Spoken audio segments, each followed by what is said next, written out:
കഴിഞ്ഞ 6-7 പതിറ്റാണ്ടിനിടയിൽ ഇന്ത്യയിലെ ശരാശരി ആയുർദൈർഘ്യം വളരെയധികം വർദ്ധിച്ചിട്ടുണ്ട്.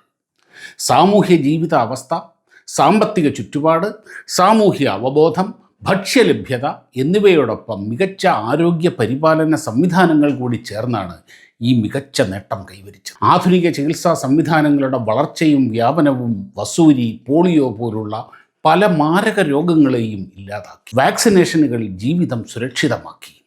ഹൃദയ ശസ്ത്രക്രിയ പോലുള്ള അതിസങ്കീർണ ചികിത്സകൾ പോലും സാധാരണക്കാരന് കയ്യെത്തും ദൂരത്ത് ലഭ്യമായി. അവയവമാറ്റ ശസ്ത്രക്രിയകൾ ഇന്ന് വളരെ സാധാരണമാണ്. ഒരു കാലത്ത് പിടിപെട്ടാൽ മരിക്കുമെന്നുറപ്പുണ്ടായിരുന്ന പല മാരക രോഗങ്ങളും ഇന്ന് നിസ്സാരമായി ചികിത്സിച്ച് ഭേദമാക്കാൻ കഴിയുന്നു. അങ്ങനെ പല മാനങ്ങളുള്ള പദ്ധതികളും തീരുമാനങ്ങളും നടപ്പാക്കലുകളുമാണ് ശരാശരി ആയുസ് എന്നത് ഒരിക്കൽ വെറും 30 ആയിരുന്നതിൽ നിന്നും ഇപ്പോൾ 70 ആകാൻ കാരണം. നമുക്കിന്ന് ഈ വിഷയം ചർച്ച ചെയ്താലോ? റെഡിയല്ലേ? പ്രിയപ്പെട്ട കൂട്ടുകാർക്ക് സയൻസ് കോർണറിൻ്റെ പുതിയ വീഡിയോയിലേക്ക് സ്വാഗതം. വീഡിയോ ഇഷ്ടമായാൽ ലൈക്കും കമൻറ്റും ഒക്കെ ചെയ്യണമെന്ന് അപേക്ഷിക്കുന്നു. വീഡിയോ സ്കിപ്പ് ചെയ്യാതെ മുഴുവൻ കാണണമെന്നും അപേക്ഷിക്കുന്നു. മനുഷ്യജീവൻ്റെ വില എത്രത്തോളം വിലമതിക്കാനാവാത്തതാണ് എന്ന് നമുക്കറിയാം. ഒരു രോഗം വന്നാൽ, അപകടം പറ്റിയാൽ, അങ്ങനെ ജീവന് ഭീഷണിയുണ്ടാകുന്ന എന്ത് സാഹചര്യം വന്നാലും ചികിത്സിക്കുക എന്നത് പരമപ്രധാനമാണ്. മനുഷ്യജീവൻ വിലപ്പെട്ടതായതുകൊണ്ട് തന്നെ ചികിത്സയും വളരെ ചെലവേറിയതാണ്. പലപ്പോഴും ഒരു ചെറിയ പനി വന്ന് അഡ്മിറ്റായാൽ പോലും 10,000-ങ്ങളാണ് ചിലവാകുന്നത്. സാധാരണയായി കണ്ടുവരുന്ന അപ്പൻഡിസൈറ്റിസ്, ഹെർണിയ തുടങ്ങിയവയുടെ ഓപ്പറേഷനുകൾക്ക് പോലും ലക്ഷങ്ങളാണ് ചിലവ്. ഒരു സാധാരണ കുടുംബത്തിൻ്റെ സാമ്പത്തിക സുരക്ഷിതത്വം നഷ്ടപ്പെടാൻ ഒരൊറ്റ ഹോസ്പിറ്റലൈസേഷൻ മതി. എന്നാൽ ഇതിന് വലിയൊരു പരിഹാരമുണ്ട്. എത്ര വലിയ ചികിത്സ വേണ്ടി വന്നാലും 10 പൈസ പോലും കൊടുക്കാതെ ചികിത്സിക്കാൻ പറ്റുന്ന സംവിധാനം ഇന്ന് നിലവിലുണ്ട്. അതാണ് ആരോഗ്യ ഇൻഷുറൻസ്. നിലവിൽ 51ഓളം കമ്പനികളിൽ നിന്ന് നിങ്ങൾക്ക് ഏറ്റവും അനുയോജ്യമായ പോളിസി കമ്പയർ ചെയ്തെടുക്കുക. പ്രീമിയം മാസാമാസം ചെറിയ തുകകളായി അടച്ച് ഈ സൗകര്യം ഉപയോഗിക്കുക. നോക്കൂ, ഒരു പ്രാവശ്യം പുറത്തുനിന്ന് ഭക്ഷണം കഴിക്കാൻ, കുടുംബത്തോടെ സിനിമ കാണാൻ ഒക്കെ വരുന്ന ചെറിയ തുകയെ മാസം തോറും അടയ്ക്കുമ്പോൾ വേണ്ടി വരികയുള്ളൂ. മാസം 400-500 രൂപ പ്രീമിയം മുതൽക്ക് ആരംഭിക്കുന്ന പ്ലാനുകളുണ്ട്. 1 കോടി രൂപ വരെ കവറേജുള്ള പ്ലാനുകളുമുണ്ട്. ഇങ്ങനെ ഒരു ചെറിയ കാര്യം ചെയ്യുന്നത് കൊണ്ട് ലഭിക്കുന്നത് ജീവിതത്തിൻ്റെ ഏറ്റവും വലിയ ഒരു സുരക്ഷയാണ്. ആശുപത്രിയിലാണ്, സഹായിക്കണം എന്നാവശ്യപ്പെട്ടിട്ടുള്ള എത്രയോ മെസ്സേജുകൾ നാം ഇന്നും കാണുന്നു. ആ അവസ്ഥ നിങ്ങൾക്ക് വരാതിരിക്കാൻ ഈ സൗകര്യം ഉപയോഗിക്കുക. ഈ വീഡിയോയുടെ ഡിസ്ക്രിപ്ഷനിലും കമൻറ്റിലും കൊടുത്തിട്ടുള്ള ലിങ്ക് വഴി നിങ്ങൾക്കിഷ്ടമുള്ള കമ്പനിയുടെ ഇഷ്ടമുള്ള പോളിസി 25% വരെ ഡിസ്കൗണ്ടോടുകൂടി എടുക്കാൻ കഴിയും. പ്രായമായവർക്കൊക്കെ BP, ഡയബറ്റിസ് പോലുള്ള രോഗങ്ങൾക്ക് ആദ്യ ദിവസം മുതൽ തന്നെ കവറേജ് നൽകുന്ന പോളിസികളുണ്ട്. ക്ലെയിമിൻ്റെ ആവശ്യം വന്നാൽ അവർ തന്നെ ഏർപ്പാടാക്കി തരുന്ന ഡെഡിക്കേറ്റഡ് റിലേഷൻഷിപ്പ് മാനേജർ അടങ്ങുന്ന ടീമിൻ്റെ സഹായം 30 മിനിറ്റിനുള്ളിൽ ലഭിക്കും.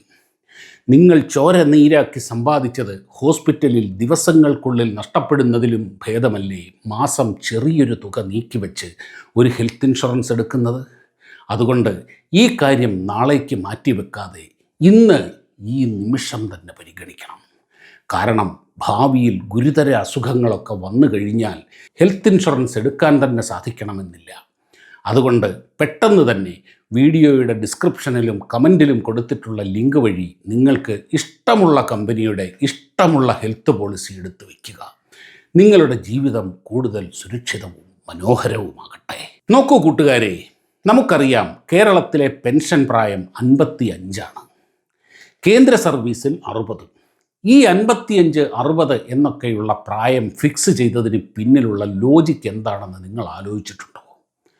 സ്വാതന്ത്ര്യം കിട്ടിയ കാലത്ത് ഇവിടുത്തെ ശരാശരി മനുഷ്യായുസ് വെറും 45 വയസ്സിൽ താഴെ മാത്രമായിരുന്നു. അതായത് റിട്ടയർമെൻറ്റ് പ്രായം വരെ ഒരു മനുഷ്യൻ ജീവിച്ചിരിക്കാനുള്ള സാധ്യത കുറവായിരുന്നു എന്നർത്ഥം. അക്കാലത്ത് വ്യാപകമായുണ്ടായിരുന്ന ചില മാരക രോഗങ്ങളുണ്ട്. വസൂരി അഥവാ സ്മോൾ പോക്സ്, നമ്മുടെ ചിക്കൻ ബോക്സിൻ്റെ ചേട്ടൻ. വസൂരി പിടിപെട്ടാൽ രക്ഷപ്പെടാനുള്ള സാധ്യത 50% പോലുമില്ല.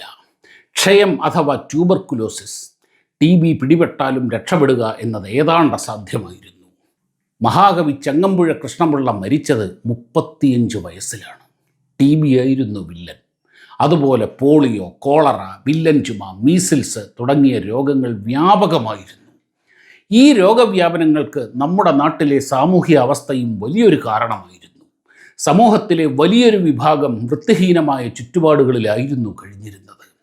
മഴ പെയ്താൽ ചോർന്നൊലിക്കുന്ന വീടുകളിൽ പുകയൂതി കത്തിക്കുന്ന അടുപ്പുകളിൽ പാചകം ചെയ്ത കഞ്ഞിയും കപ്പയുമായിരുന്നു അവരുടെ പ്രധാന ആഹാരം. അതുതന്നെ എപ്പോഴും കിട്ടില്ല. പട്ടിണി, പോഷകാഹാരക്കുറവ്, വൃത്തിഹീനമായ ചുറ്റുപാടുകളിലെ രോഗാണുക്കൾ, അങ്ങനെ എല്ലാം കൂടി ജനങ്ങളിലെ വലിയൊരു വിഭാഗം എപ്പോൾ വേണമെങ്കിൽ മരിക്കാം എന്ന അവസ്ഥയിലായിരുന്നു. പ്രസവങ്ങൾ ഏറെയും നടന്നിരുന്നത് വീടുകളിലായിരുന്നു. പ്രസവങ്ങളിലെ ശിശുമരണങ്ങളും സ്ത്രീകളുടെ മരണങ്ങളും സാധാരണയായിരുന്നു. സ്ത്രീകൾക്ക് ആർത്തവ ശുചിത്വം തീരെയില്ലായിരുന്നു. ഇങ്ങനെയൊക്കെയുള്ള അവസ്ഥകളിൽ ആയുർദൈർഘ്യം കുറയുക എന്നത് സ്വാഭാവികമാണല്ലോ. അക്കാലത്തും ആയുർവേദവും അലോപ്പതി എന്ന പേരിൽ അറിയപ്പെട്ടിരുന്ന ഇന്നത്തെ മോഡേൺ മെഡിസിനും ഉണ്ടായിരുന്നു എങ്കിലും ആവശ്യത്തിന് ഡോക്ടറെ കാണിക്കാനുള്ള അവബോധമോ സാമ്പത്തിക ചുറ്റുപാടോ സമൂഹത്തിലെ ഏറിയ പങ്കിനും ഉണ്ടായിരുന്നില്ല. സാർവത്രികമായ വിദ്യാഭ്യാസമാണ് ഈ അവസ്ഥയ്ക്ക് കുറേയൊക്കെ മാറ്റമുണ്ടാക്കിയത്. അതോടൊപ്പം 60കളിലും 70കളിലും ഡോക്ടർ സ്വാമിനാഥൻ എന്ന ധിഷണാശാലിയുടെ നേതൃത്വത്തിൽ നടന്ന ഹരിത വിപ്ലവം രാജ്യത്തെ ഭക്ഷ്യ സ്വയം പര്യാപ്തമാക്കി.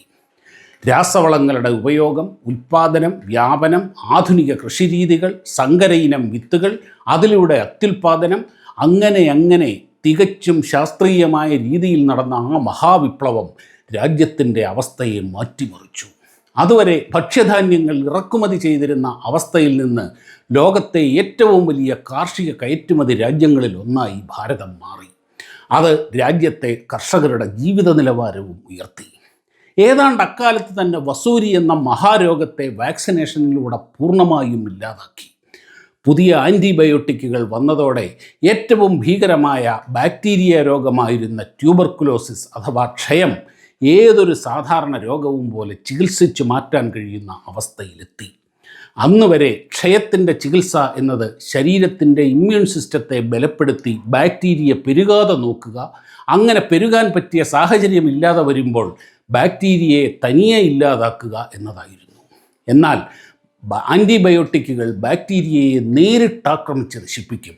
അങ്ങനെ രോഗകാരിയായ ബാക്ടീരിയയെ പൂർണ്ണമായും നശിപ്പിക്കുമ്പോൾ രോഗം അതിവേഗം ഭേദമാകും. അങ്ങനെ തീയും കാറ്റും ചേർന്ന പോലെയുള്ളൊരു പരിവർത്തനമാണ് കഴിഞ്ഞ ഏതാനും പതിറ്റാണ്ടുകളിൽ സംഭവിച്ചത്. ആൻറ്റിബയോട്ടിക്കുകളുടെ വികസനവും വ്യാപനവും ബാക്ടീരിയ മൂലമുള്ള എല്ലാ രോഗങ്ങൾക്കും പ്രതിവിധിയായതോടെ TB, കോളറ തുടങ്ങിയ രോഗങ്ങൾ ഒരു വിഷയമേ അല്ലാതായി. ഈ മരുന്നുകൾ ഡെവലപ്പ് ചെയ്യാനും നിർമ്മിക്കാനും വിപണനം ചെയ്യാനും ആയിരക്കണക്കിന് കോടികൾ മുടക്കി നൂറുകണക്കിന് സംരംഭകരും കമ്പനികളും കൂടി വന്നതോടെ ആരോഗ്യരംഗത്തിൻ്റെ മുഖച്ഛായ മാറി. ഏറ്റവും വലിയ ഒരു തൊഴിൽ മേഖലയായി ഹെൽത്ത് കെയർ മാറി. നോക്കൂ, ആരോഗ്യ മേഖല ഇന്നത്തെ നിലയിലെത്തിയത് മെഡിക്കൽ സയൻസിൻ്റെ മാത്രം സംഭാവന കൊണ്ടല്ല. സ്റ്റെതസ്കോപ്പ്, എക്സ്റേ, സ്കാനിംഗ് മെഷീനുകൾ, ഓപ്പറേഷൻ ഉപയോഗിക്കുന്ന ഉപകരണങ്ങൾ, കത്തികൾ, ലേസർ, ഫാർമക്കോളജിയിലെ മരുന്നുകൾ ഉണ്ടാക്കാൻ ഉപയോഗിക്കുന്ന ഡ്രഗുകൾ അഥവാ കെമിക്കലുകൾ, ഇവയെല്ലാം സയൻസിൻ്റെ വിവിധ മേഖലകളുടെ സംഭാവനയാണ്. ഈ മേഖലകളിലെല്ലാം വലിയ ഗവേഷണങ്ങൾ നടക്കുന്നത് കൊണ്ടാണ് മെഡിക്കൽ സയൻസിനും പെർഫോം ചെയ്യാൻ സാധിക്കുന്നത്. ഇതോടൊപ്പം നടക്കുന്ന ഏറ്റവും വലിയ ഒരു ഗവേഷണ മേഖലയാണ് ആൻറ്റി ഏജിങ് അഥവാ ആയുസ് കൂട്ടാനുള്ള വിദ്യ. പ്രായമേറി വരുമ്പോൾ എന്താണ് സംഭവിക്കുക എന്ന് നമുക്കറിയാം.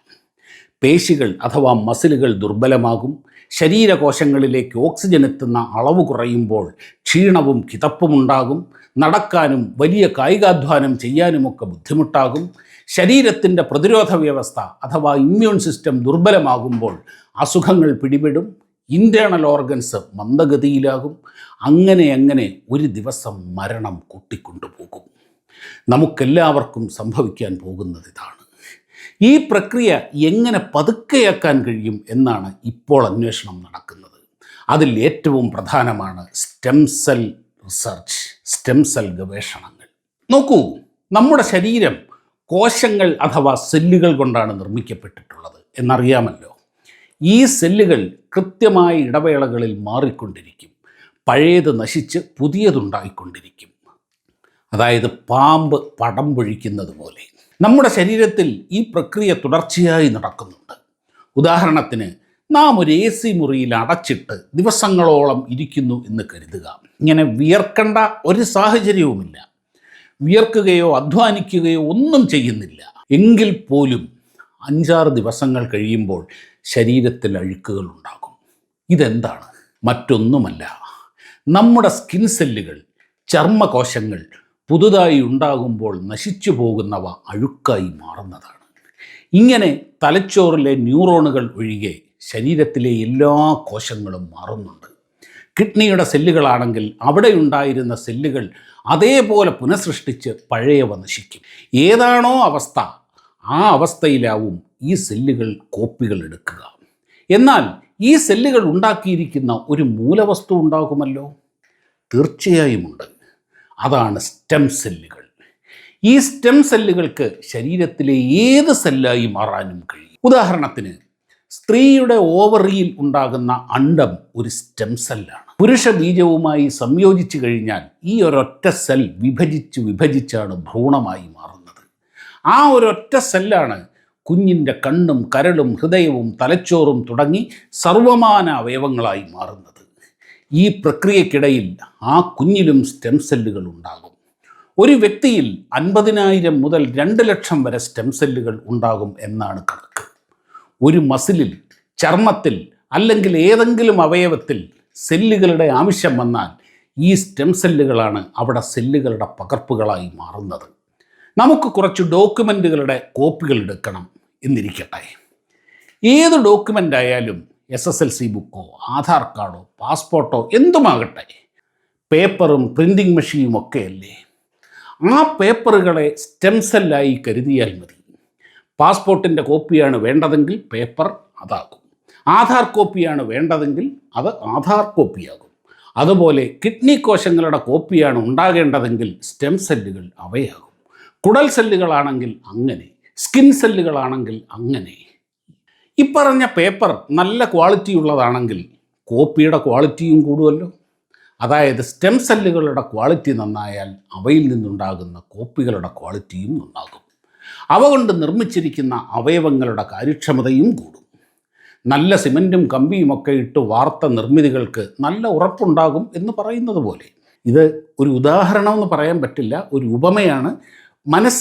കാര്യം മനസ്സിലാക്കാൻ വേണ്ടിയിട്ട് പറഞ്ഞു എന്നേ ഉള്ളൂ കേട്ടോ. പ്രായമേറി വരുമ്പോൾ കോശങ്ങളുടെയും അവ കൊണ്ട് നിർമ്മിച്ചിരിക്കുന്ന അവയവങ്ങളുടെയും പ്രവർത്തനം മന്ദഗതിയിലാകും. ഇങ്ങനെയൊക്കെ മതി എന്ന നിർദ്ദേശം തലച്ചോറിൽ നിന്ന് ലഭിക്കുന്നത് കൊണ്ട് അങ്ങനെയെങ്കിൽ അങ്ങനെ എന്ന രീതിയിലാകും സ്റ്റെം സെല്ലുകളും പ്രവർത്തിക്കുക. എന്നാൽ ഇങ്ങനെയൊന്നും പോരാ, പണ്ടത്തെ പോലെ നല്ല ഉഷാറായി വർക്ക് ചെയ്യൂ എന്ന ഒരു സ്റ്റിമുലേഷൻ സ്റ്റെം സെല്ലുകൾക്ക് ലഭിച്ചാൽ അവ മികച്ച സെല്ലുകളെ ഉണ്ടാക്കുകയും അവയവങ്ങൾ മികച്ച രീതിയിൽ വർക്ക് ചെയ്യുകയും ചെയ്യും. സുഹൃത്തുക്കളെ, ഇതാണ് ഏറ്റവും ലളിതമായി പറഞ്ഞാൽ സ്റ്റെം സെൽ തെറാപ്പി. ഇപ്പോൾ കിഡ്നി തകരാർ വന്നാൽ, കരൾ പോയാൽ അത് മാറ്റിവെക്കണം, അതായത് ഓർഗൻ ട്രാൻസ്പ്ലാന്റ് ചെയ്യണം. എന്നാൽ സ്റ്റെം സെൽ തെറാപ്പിയിൽ നമ്മുടെ സ്റ്റെം സെല്ലുകൾ ഉപയോഗിച്ച് ആരോഗ്യമുള്ള കിഡ്നിയെയും ലിവറിനെയും ഹൃദയത്തെയും ഒക്കെ ഉണ്ടാക്കിയെടുക്കാൻ കഴിയും. സാധാരണഗതിയിൽ ഓർഗൻ ട്രാൻസ്പ്ലാന്റിൻ്റെ ഏറ്റവും വലിയ പ്രശ്നം മറ്റൊരാളിൽ നിന്ന് മാറ്റിവെക്കുന്ന അവയവത്തെ ശരീരം റിജക്റ്റ് ചെയ്യാൻ സാധ്യതയുണ്ട് എന്നതാണ്. എന്നാൽ സ്വന്തം സ്റ്റെം സെല്ലുകൾ കൊണ്ട് ഉണ്ടാക്കിയെടുക്കുന്ന അവയവം ഇപ്പറഞ്ഞതുപോലെ റിജക്ഷൻ ആകുന്ന പ്രശ്നമേ ഇല്ല. അനതിവിദൂര ഭാവിയിൽ ഇങ്ങനെ ഓർഗൻ ട്രാൻസ്പ്ലാന്റ് രംഗത്ത് അവിശ്വസനീയമായ മാറ്റങ്ങളാണ് വരാൻ പോകുന്നത്. പറയുമ്പോൾ എത്ര ലളിതമായി കഴിഞ്ഞു അല്ലേ? പക്ഷേ ഏതൊരു മെഡിക്കൽ ഗവേഷണവും പോലെ സ്റ്റെം സെൽ തെറാപ്പിയും സ്റ്റെം സെൽ ഗവേഷണവും ഒക്കെ വളരെ സങ്കീർണവും ചെലവേറിയതുമായ കാര്യങ്ങളാണ്. അതുകൊണ്ടാണ് ഏത് ചികിത്സയും ചെലവേറിയതാകുന്നത്. മനുഷ്യജീവൻ്റെ വില വെച്ച് നോക്കുമ്പോൾ അതൊരു ചെലവേ അല്ല. അതുകൊണ്ട് തന്നെ സുഹൃത്തുക്കളെ, ഞാൻ വീഡിയോയുടെ ഇടയിൽ പറഞ്ഞ ഹെൽത്ത് ഇൻഷുറൻസിനെ പറ്റി ഒന്നുകൂടി ഓർമ്മിപ്പിക്കുന്നു. ഇന്ത്യയിലെ 51ഓളം ലീഡിംഗ് കമ്പനികൾ കമ്പയർ ചെയ്ത് നിങ്ങളുടെ ഇഷ്ടത്തിനനുസരിച്ചുള്ള ഇൻഷുറൻസ് പോളിസി 25% വരെ ഡിസ്കൗണ്ടോടുകൂടി എടുക്കാനുള്ള ലിങ്ക് ഞാൻ ഡിസ്ക്രിപ്ഷനിലും കമൻറ്റ് ബോക്സിലും കൊടുത്തിട്ടുണ്ട്.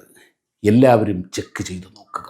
ഏറ്റവും മികച്ച സ്റ്റെം സെല്ലുകൾ ലഭിക്കുന്നത് ഭ്രൂണത്തിൻ്റെ പൊക്കിൾക്കൊടി അഥവാ ഉംബിളിക്കൽ കോഡിൽ നിന്നും പ്ലസൻ്റയിൽ നിന്നുമൊക്കെയാണ്. പ്രസവശേഷം ഉപേക്ഷിക്കുന്ന ഇവയിലുള്ള സ്റ്റെം സെല്ലുകൾ ഏറ്റവും ഫ്രഷാണ്. ഇത് ശേഖരിച്ച് സൂക്ഷിച്ചാൽ ഭാവിയിൽ ഉണ്ടായേക്കാവുന്ന ഏത് ഗുരുതരമായ അസുഖത്തിനും ഈ സ്റ്റെം സെല്ലുകൾ ഉപയോഗിച്ച് ട്രീറ്റ് ചെയ്യാൻ കഴിയും. ഇതാണ് സ്റ്റെം സെൽ ബാങ്കിങ്. വളർന്നു വരുന്ന വലിയൊരു മേഖലയാണിത്. ഒരുപക്ഷെ സമീപഭാവിയിൽ തന്നെ ബർത്ത് സർട്ടിഫിക്കറ്റും വാക്സിനേഷനും പോലെ ഒരു കുഞ്ഞ് ജനിച്ചു കഴിഞ്ഞാൽ ഉടൻ തന്നെ സ്റ്റെം സെല്ലുകൾ കളക്ട് ചെയ്ത് സൂക്ഷിക്കണം എന്ന നിയമം വന്നാൽ പോലും അത്ഭുതപ്പെടാനില്ല. ആ വേഗതയിലാണ് കാര്യങ്ങളുടെ പോക്ക്. 2012 മെഡിക്കൽ സയൻസിലുള്ള നോബൽ സമ്മാനം സ്റ്റെം സെൽ ഗവേഷണത്തിനായിരുന്നു. പൂർണ്ണ വളർച്ചയെത്തിയ സാധാരണ സെല്ലുകളെ റീപ്രോഗ്രാം ചെയ്ത് പ്ലൂറിപ്പൊട്ടൻറ്റ് സ്റ്റെം സെൽസ് അഥവാ iPSCs എന്ന സ്റ്റെം സെല്ലുകൾ ആക്കി മാറ്റിയതിനായിരുന്നു ജപ്പാൻകാരനായ ഷിൻയ യമനകയെ തേടി നോബൽ എത്തിയത്. അതായത് കാൽപ്പനികമായി ഇത്തിരി കടത്തി പറഞ്ഞാൽ ഒരു മനുഷ്യനെ ചെറുപ്പക്കാരനും ബാലനും ശിശുവും ഭ്രൂണവും അണ്ഡവും ബീജവുമൊക്കെ ആക്കുന്നത് പോലെ അതായത് ജീവിതത്തെ ഒന്ന് പുറകോട്ടൊടിക്കുകയാണ്. യഥാർത്ഥത്തിൽ തന്നെ ജീവിതത്തിനെ പുറകോട്ട് നടത്താൻ കഴിയും എന്നാണ് ഇപ്പോൾ പറയുന്നത്.